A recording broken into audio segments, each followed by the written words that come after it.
Waiting. We'll be adjourned now. Hey. Welcome, Candace. Thank you. I am so glad that you could be here today.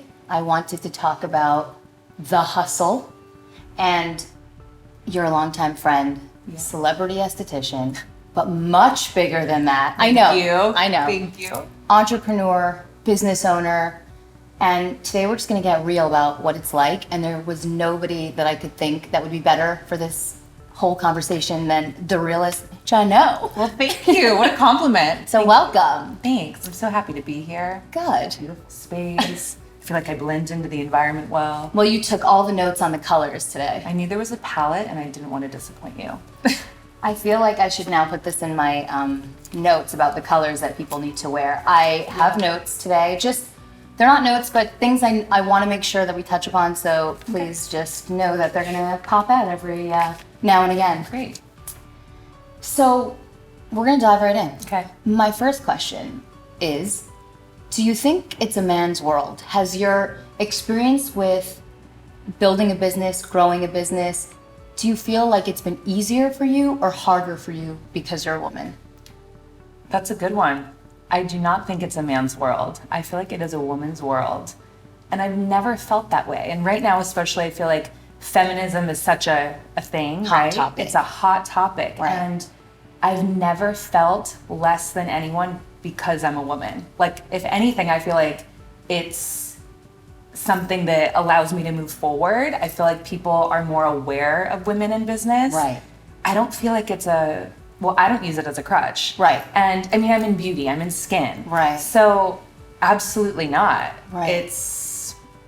I feel like I'm dominating because Right. I'm a woman. You know what I Right. mean? And I feel like a lot of women in business are dominating because they're women. So absolutely not. I love that. It's a woman's world. Okay.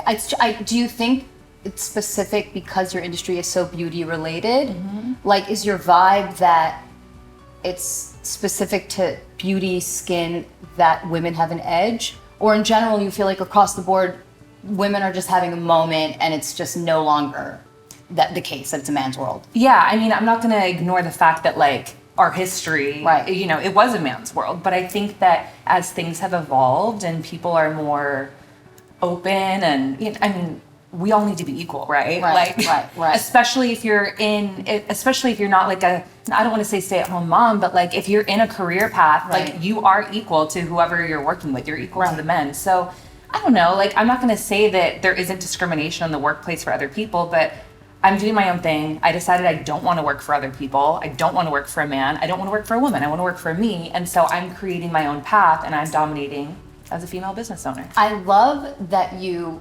straight up say you're dominating. Mm-hmm. I think so many women are like, I'm doing all right, but you don't make calls. You're just like, I am dominating. So did you always have this confidence? Is this a newfound confidence? Is it confidence that came from success, or were you always like this? I think I've kind of always been like this. I think you have to hype yourself up. And Right. like, if you are not doing your best, you know it. And Right. I go to work every day and I'm, you know, trying to grow in a way that I'm showing up for myself and believing that I'm doing the best I can do. Yeah. So like, I have to have that attitude that I'm dominating, or else what's the point? Like, Right. I'm not going to come here to be mediocre, right? Like, Not here today. not here. What are some of the ways you hype yourself up?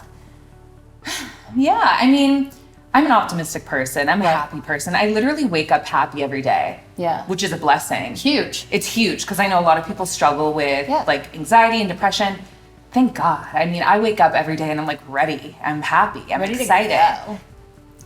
Just choked. I don't know what that was. I wake up excited for my life. I love what I do. So I think I keep that energy for myself, and then working with people that I love, like I have amazing clients like you know, I get excited to go to work. So Yeah. for me, it's easy. I'm in the career path that I want. I love what I do. So it's like hard not to like my life and to be excited and to hype myself up. I love that. Yeah. Okay, so tell us a little bit about, because obviously I know you and a lot of my followers know you, but maybe some people watching don't. Tell us just quick, broad overview of all the things that you do. Sure. Well, I'm the LA facialist, so I do facials. That's a big part of what I do. But but I'm a business owner. I have an online store. And I have different brand partnerships with certain skincare companies. So I'm kind of like an ambassador for a lot of different lines. So it's more than just being in the treatment room. Right now, my focus is to grow my online business, especially with, what's been going on this whole year. Right. I haven't been able to work. So Right. I really had to pivot during all of this and put my focus into what I do online because that's my only stream of revenue right now. Right. Okay. So that really is a pivot. I'm just It going to was. reference my notes here. Please do. Okay, so especially with somebody like you who lives a large life. I love that you say that. When you told somebody that about me, I was like, that makes me feel so good. Well, you do. You live a large Love life. it. Thank In you. the same way that you don't lean into the that you're crushing it right now, or I feel like women that live big lives should just say, I live a big life. But so 1, you're beautiful. 2, you live a big life. 3, you are public about it. You have an online persona. What about, has there been times where behind the scenes it was just not that way? And do you still stick with, I guess what I'm trying to say is, does your screen life always mirror behind the screen life? And was there a time where it was not the way and you either were open about it or you still kept your glossy? Yeah, I think what I share is pretty authentic to what's going on in my life. Right. But you know me, I'm bad at Instagram. And so sometimes I just go radio silent because I'm just like, oh, I don't have the energy for this today. Right. I'm living my life in the moment and I don't want to document anything. So it's a tightrope act for me. Sometimes I'm on it and I'm crushing it and I'm like showing everything. And then other times I'm just like, ugh. The thought of like turning on that camera is just, I can't do it. So it's tough for me, but I think I pretty much stay true to like who I am, what's going on in my life. I'm not the type of person that's like, I'm showing this because I'm flashy. It's like, I'm showing it because this is what I'm doing. Right. And I think that that's something that might turn people off sometimes. Right. And I'm sure you get that a lot too. Yeah. Because like your life is dope. People are probably like, Right. you get jealous or upset. Right. And even I've had my sister say things to me before, like, especially when I document like doing different treatments. She's like, you're already beautiful and it makes other people feel insecure. And I'm like, I'm not doing it for them. I'm doing it for me. And I'm documenting it to normalize what I'm doing because it's not weird to get Botox. Right. It's not weird to get filler. It's Right. not, you know what I mean? So, This is the number one, I would say the number one hate that I get. I would say, do you get a lot of hate? no, people love me. Yeah, people do love you. No, I'm kidding. Oh, I'm sure. Oh no. No, I'm sure I'm sure. I mean, Right. I really piss people off, Yeah. I think. Sometimes I'm sure there's people that roll their eyes. I've had a few instances where I've had some nasty things, but for the most part, I feel like my followers follow me because they like me. Right. But I do have behind the scenes haters. I mean, I had letters sent to state board, as you know, like that whole thing. But I mean, listen, if you don't like me, then don't follow me. If I am impacting your life and you have a negative thought about me and it's making you feel a certain type of way in your life, then stop following me. Right, unfollow. Yeah, it's not that hard. So that was actually one of my questions. Jealousy, haters. You have people that really try and bring you down. Like people have actually reported you and written letters. I mean, that's like going pretty far, I think. You don't have a lot of it, but a fair amount. People they're jealous of success. They don't want to see other people succeed. Like, what do you chalk it off to? I think that it's definitely somebody in my industry that's upset that they're not winning. And my only piece of advice for that person, instead of focusing your energy on me and what I'm doing, focus on you, your brand, growing your business, right? I mean, because every amount of energy that you feed to me, whether it's negative or positive, you're still giving me your energy. So if you are jealous or you want to grow your business, and stop feeding me. Right. Feed yourself, right? And I mean, can we just talk about the people that are like Yelpers? And I mean, you have to be a very miserable, sad human being to go out of your way to try to take down another single female entrepreneur. Yeah. Like somebody sat there and they called the state board, which is like some crazy hotline. I haven't been able to get a hold of them myself. So like you sat on hold because you're that upset that I'm winning to leave a message. Like, get some hobbies. Yeah, some Get hobbies would be good. Make your career your hobby. Focus Right. on your career instead of focusing on mine. So Right. there's haters, but it is what it is. So you talked a little bit about days you don't feel like Instagramming, days you don't feel like Yeah. doing it. What would advice be? What would you tell somebody who's just starting out? Mm-hmm. Maybe a young esthetician or a young entrepreneur, especially female. I just think my demographic is so female, so is Yeah. yours. What would some tips? Live TV. Rude. What would some tips be that you would give to some youngins starting out in this space or trying to grow a community, Mm-hmm. trying to grow a following? I think you have more of a community than a following, which is good. Yeah. Because not everybody that is a client or uses your skincare or your services is necessarily an Instagram follower. So you have a Right. community, which I think is so Better. important. Yeah. So, tips for people starting out. What are some things you must do or you ought to do? Well, I think being consistent is key. And Right. like I said, I'm bad with that. I've had my Instagram page for over 5 years and it's been a slow burn, right? Yeah. It's like finally kind of started to grow over the last year. The funny thing is it really started to grow when I left my old life as an employee and started my own thing. So I Right. think that that's where the Instagram success came, the numbers. I don't like to Right. talk about the numbers because I think they're stupid, but being consistent, showing up, being authentic, staying true to who you are and your brand identity. I mean, there's Instagram accounts from girls that are, they've been in the industry for 1 year. I've Right. been in the industry for 15 years. Right. And they have 100,000 followers.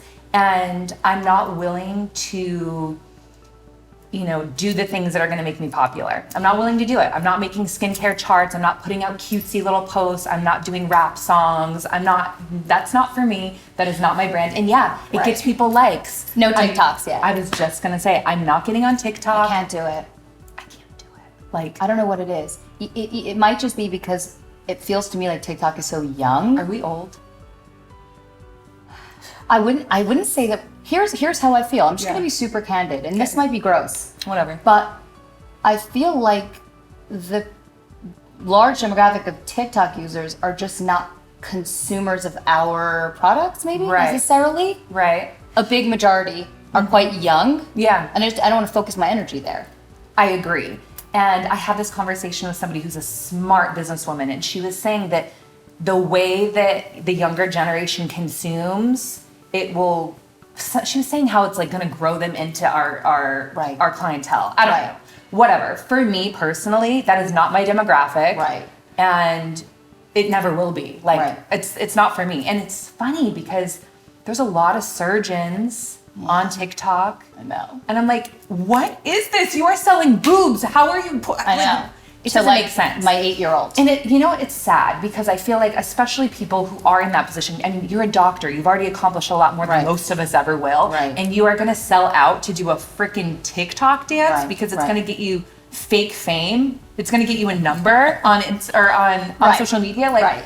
I can't. So like, I guess that's my biggest piece of advice is like, don't stop being you because it's not getting you the Instagram success. It's not getting you the Right. followers and the likes. Right. I cannot with all of the copycat accounts. Like every account in my industry, not every account, don't get mad if you're watching this and you're in my industry, but a lot of them look the same. Yeah. And I'm just not willing to do it. And for a while I was doing like a grid thing where I was like, okay, this day it's going to be me and then this day it's going to be product.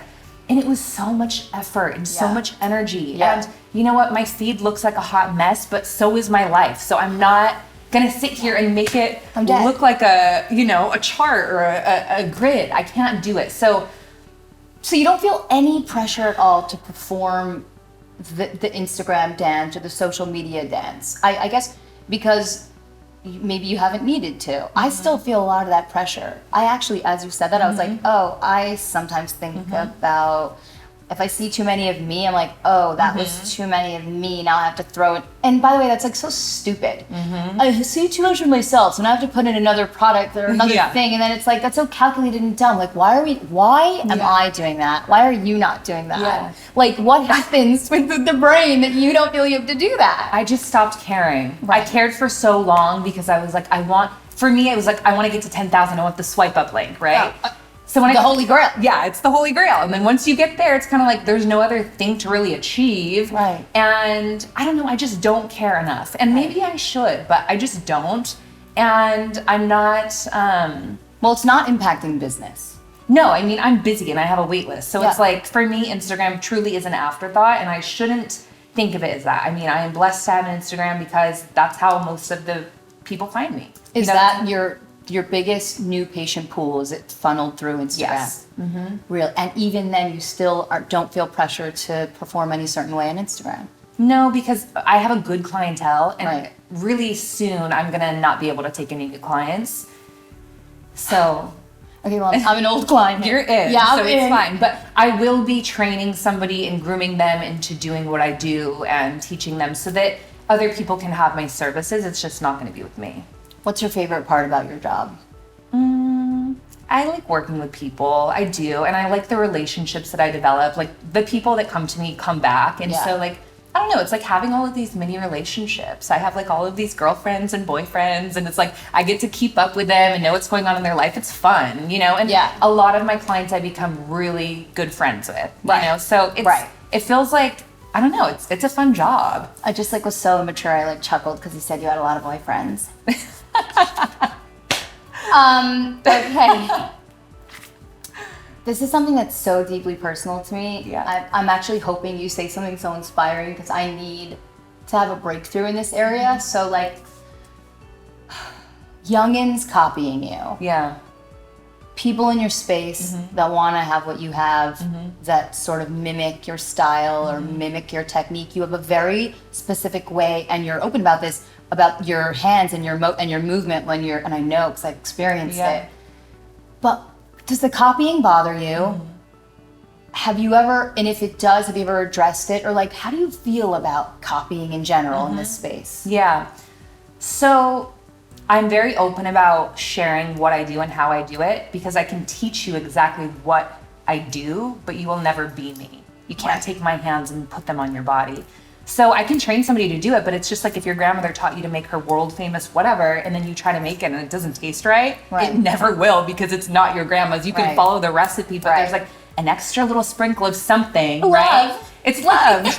So it's like nobody can become me, so I'm not worried about it. Right. And nobody's copying me because I'm not putting out anything that cool on my Instagram. Like the people that are copying other accounts they're seeing somebody have a lot of success, they're having a lot of likes, they're having a lot of engagement, right? Right. And so these other accounts will try to mimic that in order to get the numbers, right?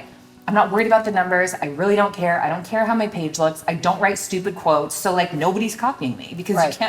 you can't copy me. Right. Right? So Right. there was a time in the past, like I had made like a couple little like slogans and I saw people using them and I was like, ew, you just directly ripped me off. Like that is my organic thought out of my brain. Like Right. that type of stuff bothers me. Like So it does bother you. That type of stuff, like my words, I think that type of stuff bothers me for Yeah. some reason. Like especially when it's something like that came out of my brain that I use as like a slogan for my life or like little, you know how Right. you have your own little Yeah. like lingo. Of course. And then somebody like directly rips it off and Yeah. tries to pass it as their joke, and I'm like, ew, like Yeah. that is annoying. But like as far as Instagram goes, nobody's really copying me. 'Cause Right. I'm not winning. So no one's ever like come to, but forget even Instagram, like no one's ever come to get a facial from, I mean, I would be nervous yeah. that people would come to get facials and then like rip off the whole facial. and Yeah. Your steps, I mean, People do that, and like I said, like good. Like there's so many people in my space, right? I have a lot of competition, I'll say, right in this general area, Yeah. right next door to me. But again, you can do the steps, but you're never going to be me. People come to me for a reason, and if they don't come to me and they don't like me, fine. Like you will find a provider that fits your personality, and I don't want to see people that don't want to see me. So Right, like right. if you go next door and you have a better treatment or a better experience, then like that's where you belong. you, right. And I don't want to deal with people that don't like me. So Right. like it's fine, you know, Okay. like take my secrets, take my technique, take the product and go do it. But Right. the people that are meant for me are meant for me, and the people that are meant for you are meant for you. and there it is. There it is. I mean, Right? there's not much more to say. So No, it's I'm true. not worried about that type of thing when it comes to like what I do, my technique in my treatment room. That stuff is just like, you know, Right. it's What's been your greatest struggle so far? From conception, from landing in LA to today, what's been the greatest struggle? Well, working for somebody else and trying to keep my own identity, knowing that my future was not being within that space, Right. and trying to kind of create my own brand and not get like owned by someone basically, and then those people trying to take credit for my success. That's really annoying. So that's been the greatest struggles, keeping your own identity even when you weren't working for yourself and sort of making sure you had your integrity intact Yeah. until you could do your own thing. Right. I think that was, I mean, listen, even though I previously told you I'm a happy person, there were some dark days where I was not working for myself and I was miserable. Like, you could be my coworker and come up to me and be like, do you want a coffee? Tap me on the shoulder and I'd be like, what? And like freak out. And I'm like, who are you? Like, Right. I swear, every day that I clocked in to that office, a piece of me died. I was like, this is miserable. Like, I got to get out of here. So I guess that would be the biggest struggle I faced.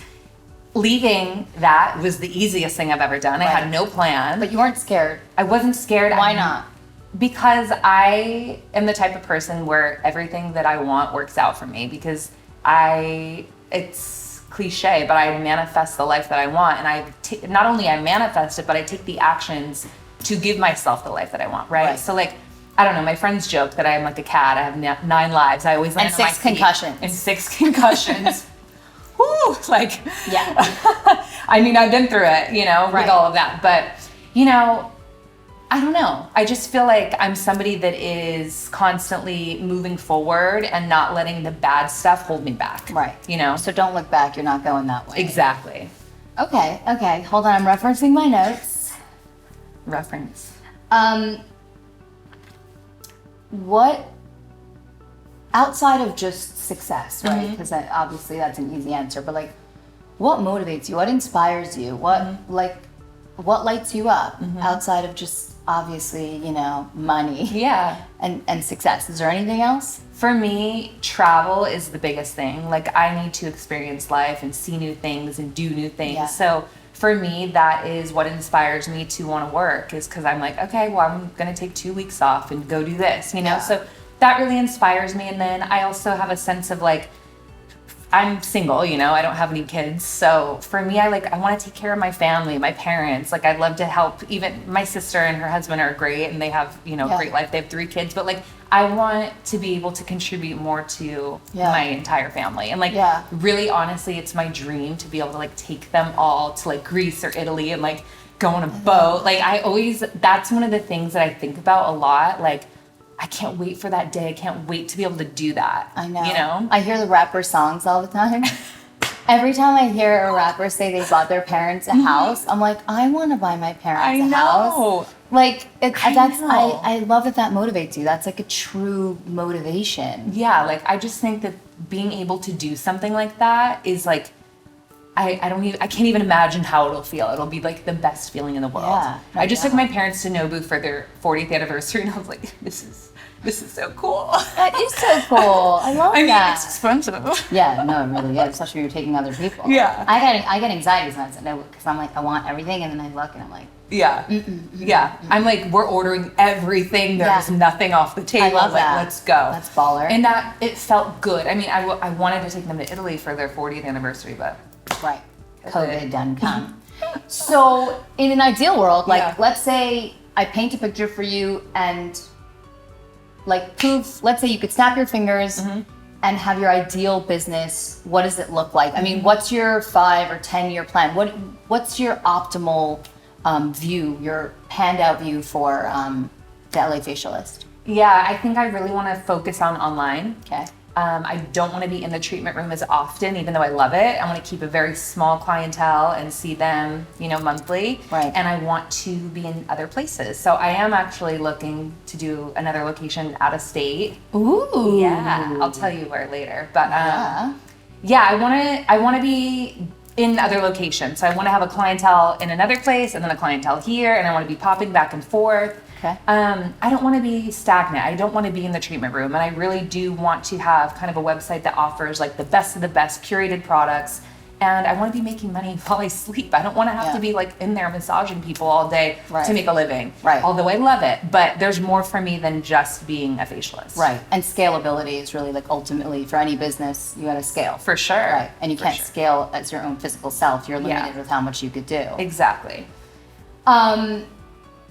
So how long have you been working for yourself and not for other people? It's been just a little over a year, which this is my first year as a business owner. And like I've had obstacles, obviously, as we all have this year. Right. It's been interesting, but you know, I think because I'm a new business owner, I'm not set in my ways. So I was like, whatever, it is what it is. Right. And I've continued to grow. I mean, I had my best month ever in life in April of 2020, which was in the dead of the pandemic. I mean, we were locked in our houses. So I was shocked at the numbers that I did. And it was just through like putting it out there on social media. This is what I'm doing. I'm stuck inside. So are you. Let's do a virtual consult. Right. Let me help you redo your skincare routine. So it's kind of crazy. Like I'm proud of that. You know, I know a lot of people in my space haven't had success this year. Right. Because they focused on just being a facialist or just being a hairstylist or just being whatever. Right. And I think that's the difference between me and a lot of people. And that's the reason I've been able to stay afloat during this, is because I really prioritize being able to offer more than just my hands. It's my other services, which is consult, and then being able to sell product. Right. So thank God for that website. I imagine that almost every business is going to have to is having or going to have to reevaluate doing things online if they're not already. You have to. I mean, who knows what's in store for us? I mean, I can only imagine. I don't even want to say it because we won't get political. We won't get political. Yeah. But I feel like when you say like, who knows what's going to happen, it's like tempting the universe to like throw another curveball. So like, you just have to be ready for anything. And we don't know what's going to happen. So to be prepared and to have, you know, a backup, I guess, like you have to kind of be able to do it all. And you have to have an online platform and you have to be able to sell if you make your money working on people one-on-one. Right. You know? So we're going to get a little, I mean, the days when you were in the office, when you just were really dark, what does one do to get, like, how do you amp yourself up? How do you pick yourself up by the bootstraps on the dark days? Yeah. I think a lot of people right now are going through dark days. Yeah. And a lot of people are working for people they don't want to. Yeah. That are potentially abusive. And so, because, you know, I mean, you've been in some abusive work environments. I have. I think we should talk about that. Okay. I think there are a lot of people in abusive work environments and situations. And how does one, when you're feeling so dark, get out of that and continue to try and fight the good fight? To go after what they want. Yeah. You know, I think for me, knowing that it wasn't my permanent life, right? That was kind of like the light at the end of the tunnel, where I was like, okay, this is temporary. It's not ideal. It's just like when I was in nursing school, it was hell. I hated it. But like there was an end in sight, right? So I think knowing like, if you're unhappy in where you are in your life, whether it's your relationship or it's your work life, whatever it is, figure out why you're unhappy, figure out how to change that, and then work towards the next step, right? So for me, it was like, okay, whatever, like I'm gonna be out of this. I'm gonna figure it out. And you know, I'm just the type of person where one day I was like, I'm fed up and I quit. So that honestly, I don't want to tell people to do that. Well, that's supposed to be my next question. Do you just quit? I mean, for me, I did. And it was the reason I have my success, because I'm like, I don't have a paycheck. I don't have insurance. I don't have anybody to rely on. It's just me. So it's up to me to win right now. I got to make this work. So that honestly was I'm so grateful that I just had the balls to do it, because otherwise I would be a miserable human being right now yelling at people for asking me if I want a coffee. Like, I don't want to be that person. And I really want to be the type of person that leaves the people that I interact with feeling good. You know, I don't want to be one of those people that drains others of their energy. And I could see myself becoming a miserable person. But to get through the day to day, you know, even if I wasn't feeling it, you know, and most of the time I wasn't. I felt a sense of responsibility for the impact that I leave on others. So even if I was miserable, I'm good at just coming up and showing up and leaving my stuff at the door, right? Okay. So for me, it was like playing pranks on my coworkers and like, you know, trying to make them laugh. Like we'd be in a very serious consultation. And I was fortunate enough to work with one of my best friends. And so like the doctor would be talking and like I'd be making faces to try to get him to laugh. So like doing things like that to make it light, you know, even if it was a dark day. So find little ways to keep it light. Yeah, having weird jokes and, you know, I would like do weird dances and songs. Like you just gotta have fun. So silly. You gotta be silly. Okay. Especially if you're in a bad place. What would you say is your greatest character flaw? How long do we have? I mean, what's your Achilles heel? Ooh, one of the biggest things is that I can't say no to fun. Like I have a really hard time. That is one of your fatal flaws. It's fatal. I mean, it's bad. So I will endure hell if it means that I like, you know, I will pay the price if I know that it's like I'm gonna have a good time. Like, so that's probably bad. I need to grow up. So that's one of them. I am also not the most organized person, and I'm very spontaneous. But I see you're looking for an assistant. Did you find one? I did. Oh, did you? Thank God. Yes. I'm just gonna move this. Oh, thanks. There we go. Juge me. Yeah, Yeah, I did find an assistant, so she's gonna make my life so much better. You know what I really need though is a nanny. Do they have those for adults? Because I would love to have somebody who cooked for me, cleaned for me, made sure I got to work on time. And now you stole Maria. I know, and I love her. She's great. Can't wait till Wednesday. She'll be there. But is that weird, or am I just like a shell of an adult where like I need a nanny for myself? I think a lot of successful people have that. They have like home managers and. But is it weird that I want it to be called a nanny? No. I never had a nanny. I actually think that's totally normal. For an adult. I kind of have I mean, you kind of do. Yeah. I know, but you have a kid, so it's not weird. Like if I put out an ad like looking for a nanny and then they call to interview me and they're like, so how old's the child? And I'm like, I'm the child. Maybe. I'm 33 and I just need help. Right. I think that's totally We should start like an agency for that. Candace. Yeah. I'm thinking about everything we've been talking about, and I wanted you here today because you're so sure-footed and confident, and you say things so matter of fact. You know, I don't care what people think. I don't necessarily care about the numbers.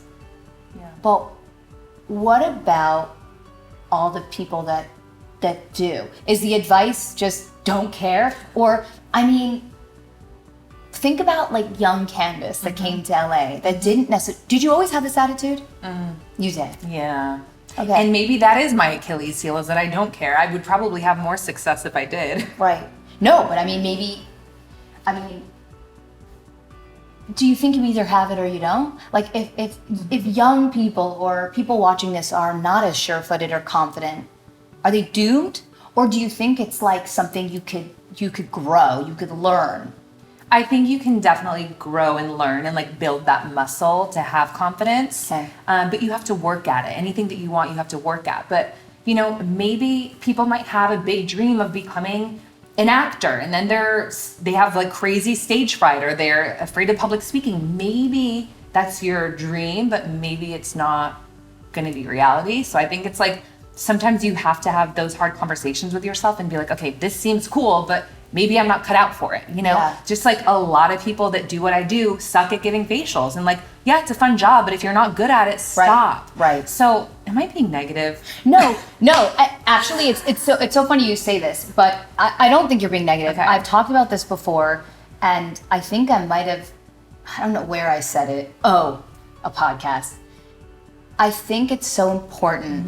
You've always been a realist. I never hear you say like pie in the sky type things, which I'm all about, because I listen to podcasts and I see all these Instagram accounts and people are saying like, shoot for the stars, blah, blah, blah. Yeah. No, wrong. Do not shoot for the stars. Like shoot for where you really believe in your inner knowing you could get to. Otherwise, you're not going to get there. Yeah. You have to know that you could get there, not everybody else around you. So is the first step for like a young esthetician or a young entrepreneur dreamer, is the first step like a gut check? Like, is this really meant for me, and am I really good at it? Yeah, I think so. I mean, this is something that a lot of people don't know about me. When I was 18, I really wanted to be a makeup artist, really bad. Okay. And I wanted to do all of it, like special effects, the whole thing. I thought it was so cool. And so I went to school for it, and I suck at it. I'm horrible. I'm a bad makeup Really? artist. Bad. You did your makeup today. I know, but like I can like make Right. myself look presentable, but I'm Right. not an artist. Right. I'm not an artist by any means. Like I can't draw, I can't do any of it. So I think I realized like this is like stop. Like why are you doing this? Right. You know? Right. So I had to give that up. And it really, I mean, I'm happy that I went through that experience because it led me to like have the passion for skin. I always knew I wanted to do skin, but I was in this phase of my life where I really wanted to have a creative outlet. I really wanted to be an artist, you know? Right. And so I think that led me back to, okay, I was never meant for that. This is what I'm good at. This is what I, you know, am interested in. Right. So I do think you need to check yourself. I think you have to be honest and maybe ask people, Right. am I good at this? Ask people Should I around be doing you. this for my career? Right. You know? I like that. And I think a lot of young people also get trapped into maybe what they've been pressed into, right? So like, you know, a lot of parents push their kids, you're going to go to college, you're going to do that, you know? And for me, obviously my parents wanted me to go to college. I think every parent wants that for their child, but you know, when I graduated high school, I'm like, I am not going to college because I have different goals. Yeah. And I know, and I had a full ride scholarship actually for Did dance. you? And I was like, if I take this full ride, it was in Hawaii. If I take this full ride, I'm going to be partying and they're going to kick me off the dance team. And then I wasted everyone's time and money. So, Back to the original party. Never turn down a party. right, totally. Right. So I guess you would not tell young people not to party as much because did you party a lot? I mean, I still do. I know. You saw me when I got here. I'm struggling. By the way, I didn't go to college either. Do you feel, do you ever feel insecure about it? No, not at all. Okay. You know, I did. I did actually. In my 20s, I think when people ask me what I did for a living, I was always like, I'm just an esthetician. I felt insecure about You it. use the word just. Maybe I didn't Right. speak it, but I felt that You way. projected And it. I felt like I was lesser than. And honestly, like skin is having a big moment. So like now people are proud to be estheticians. And I do think it's because there are leaders in the industry who have shown that like you don't have to just go into a crappy spa and like massage people's faces. Like it can be a career and you can differentiate yourself and build a brand, you Yeah. know? So like I said, I've been doing it 15 years now. So back then, it didn't seem, I really thought that I was going to have to marry rich to have the life I wanted. I didn't think I could do it on my own. Yeah. I didn't. And so, I love that you say that. I think a lot of that's very real.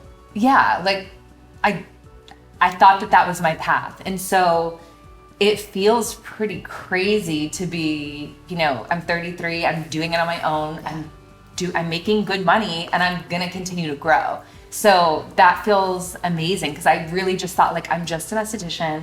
I didn't go to college. So like I'm gonna have to find somebody that wants to take care of my sorry ass, you know? And you didn't have to do that. And I didn't have to do that, which is the best thing ever because I cannot think of a worse situation for me than being a dependent. I really thrive. Like my core desired feelings in life are to be free, to be unbothered, you know, to be able to be responsible for myself. Yeah. So I'm doing it, which is great. But yeah, I did feel insecure a little bit for a while about not going to college. And then I was like, there's so many dope business owners that didn't go to college. Like it's not the path for everyone. Right. And I know more people that went to college and have all of these crazy degrees and all of the debt to come along with it Yep. that are miserable. They're Right. hating their job. They're not doing what they wanted to do. Right. Or maybe they're doing what they wanted to do and Yeah. it sucks, Right. you know? I mean, I had the same insecurities and the same vulnerabilities about it. And I'd say in the last couple of years, it just dissipated. It's like too late. Like, I'm not going back. Yeah. Okay. But I really just, you have conviction, you have passion and good work ethic. I really think it doesn't matter. It doesn't. You know, I did go to nursing school at 28. Right. So are you a nurse? Kind of. Really? A half-ass one. Yeah, so I did the entire program and then I never took the NCLEX. because I was like, I Why? don't want to do this. Oh. I should have just done it. I could still go and take it. I really should, but it requires a lot of studying, and I'm just not. It's gonna get in the way of the partying. I know, that ship has sailed. I was disciplined. You know what it was? Here, this is the best takeaway from nursing school. I spent a lot of money to be there. I spent a lot of miserable hours there. It gave me the discipline that I never had because I've always just been a free bird, and I'm like, I'm going here, I'm going there, I'm going to do Right. this, whatever. It gave me something. I think it gave me the confidence to be a business owner, honestly, because I had to be there every day at 5. I Yep. had, you know what I mean? Yeah. It made me accountable for something. And Yeah. before I was just like footloose and fancy free. Yeah. Nobody had any control over what I was doing, and I was a bad employee. I would just call out if I wanted to. Right. Right. I knew you then. Yeah. So Wow. Okay. so I'm not a good example. That's what I'm getting at. Right. Yeah. We'll just edit that part out. Yeah. Take that out. Stay in school, children. Yeah. Well, I think that's we covered everything I wanted to cover. Good. Yeah. Thank you for being here, for being vulnerable, just telling us, for doing you, and you never I think my takeaway from you is just this unapologetic. I'm loud. I'm proud. I'm like a baller. It's truly what I get out of like just hearing you, watching you succeed, and being your friend. I love that about you, and I feel like other people are going to get to experience that. So thank you for being here and sharing with us. Thank you. This was really fun. Good. We got to do it again Yeah, we're gonna. and have cocktails. Yeah, we should have done that today. We should have.